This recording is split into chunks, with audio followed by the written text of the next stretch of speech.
ভূমধ্যসাগরীয় দ্বীপ সিসিলির একমাত্র প্রাকৃতিক হ্রদ পারগুসা।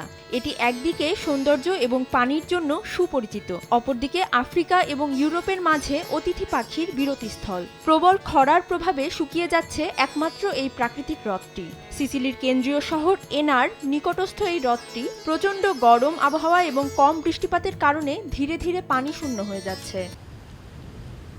কৃষিনির্ভর সিসিলিতে কয়েক মাস ধরে স্বাভাবিকের চেয়ে কম বৃষ্টিপাতের কারণে ইতালির সরকার এই বছরের শুরুতে জরুরি পরিস্থিতি ঘোষণা দেয়। জলবায়ু পরিবর্তনের কবলে পড়ে দ্বীপটি উচ্চ তাপমাত্রায় ইউরোপের মধ্যে রেকর্ড স্থাপন করে, যা 2021 সালে 48.8 ডিগ্রি সেলসিয়াস ছিল।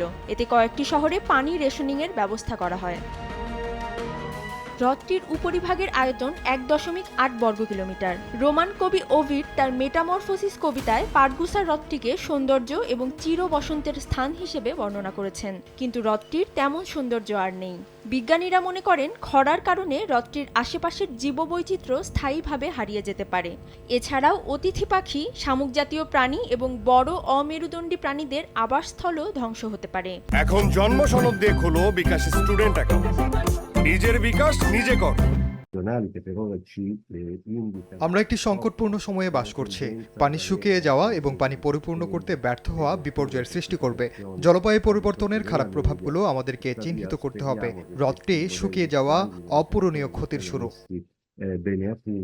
জলবায়ু পরিবর্তনের বিরূপ প্রভাবে প্রাকৃতিক হ্রদ শুকিয়ে যাওয়াকে আশঙ্কাজনক বলছেন পরিবেশবিদরা, যা কৃষির জন্য হুমকিস্বরূপ। পর্যাপ্ত পরিচর্যার অভাবকে দায়ী করছেন অনেকে। অধরা শ্রেয়সী অথই, সময় সংবাদ।